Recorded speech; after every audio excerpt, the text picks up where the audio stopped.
Hi viewers, কেমন আছেন সবাই? চলে এলাম আবার একটা রেসিপি নিয়ে চিকেনের।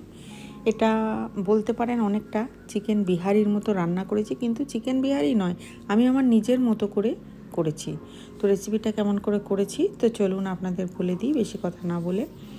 তো সবচেয়ে প্রথমে আমি এখানে নিয়ে নিলাম হাফ কাপ মতো সর্ষের তেল, তার মধ্যে সামান্য একটু লবণ আর সামান্য একটু হলুদ গুঁড়ো দিয়ে আমি কিছুটা আলু এর মধ্যে ভেজে নেব।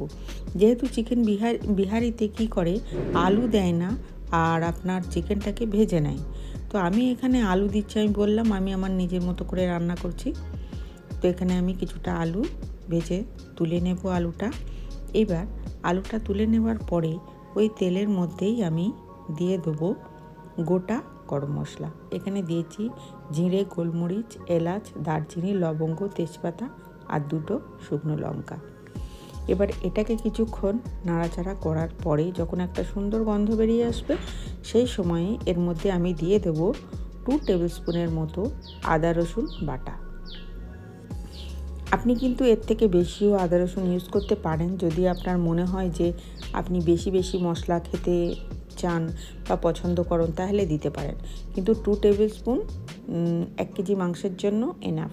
তাও আমার যে মাংসটা আছে পুরো 1 কেজি নেই, 100 গ্রাম কম আছে, ধরুন 900 গ্রামের মতো। আর এর মধ্যে আমি যে পেঁয়াজটা দিলাম, দুটো বড় সাইজের পেঁয়াজ, এটাকে একটু নাড়াচাড়া করার পরে তারপরে এটাকে আমি 3 থেকে 4 মিনিটের জন্য ঢাকা দিয়ে রেখে দেব। আর ঢাকাটা কিন্তু খুলবো না। 3 থেকে 4 মিনিট পরে ঢাকা খুলে তখন দেখব এটা কেমন অবস্থায় আছে।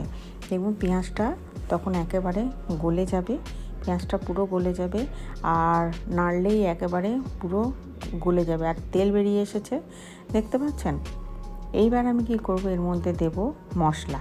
এর মধ্যে মশলার মধ্যে কি দেব, এখানে দিয়েছি লঙ্কা গুঁড়ো, হলুদ গুঁড়ো, ধনে গুঁড়ো, কটা ককোয়া রসুন আর কাঁচা লঙ্কা। চিকেন বিহারিতে দেখবেন গোটা গোটা রসুন দিয়ে দেয়, আমি এখানে গোটা দিইনি, কটা কোয়া এর মধ্যে দিয়েছি। এবার এর মধ্যে সামান্য একটু জল দিয়ে সেটা আবার নাড়াচাড়া করে এর মধ্যে সামান্য একটু লবণ দেব। আর মশলা দেওয়ার পরে একটু জল দিতে হবে, তা নাহলে মশলাটা যদি জ্বলে যায় সেই জন্য।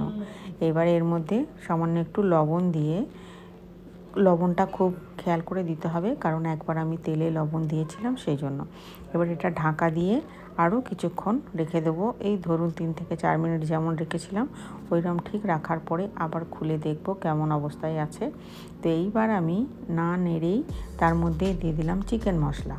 এটা চিকেন মশলা দিলে এর খুব ভালো স্বাদ হয়। আর দিয়ে দিলাম এর মধ্যে কাশ্মীরি গুঁড়ো লঙ্কা। চিকেন মশলাও 1 টিস্পুন দিয়েছি, কাশ্মীরি গুঁড়ো লঙ্কাও 1 টিস্পুন দিয়েছি। তো এটাকে আবার খুব ভালো করে নাড়াচাড়া করে এবার মাংসটা এর মধ্যে আমি দিয়ে দেব। এর মধ্যে 900 গ্রাম মতো মাংস আছে।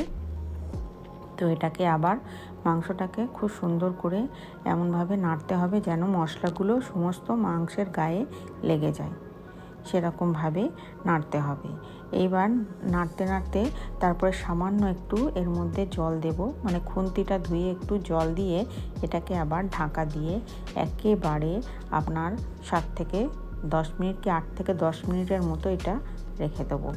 রেখে দেওয়ার পরে মাংস কিন্তু অলরেডি এখন গলে গেছে আর খুব সুন্দর এর মধ্যে দিয়ে একটা গন্ধ বেরিয়ে আসছে। আর কত জল বেরিয়েছে দেখেছেন, অনেক জল বেরিয়েছে। ওই জন্যে মাংসে প্রথমে একদম জল দিতে নেই, যতটা জল মাংস থেকেই বেরোবে সেরকম করেই রান্না করতে হয়।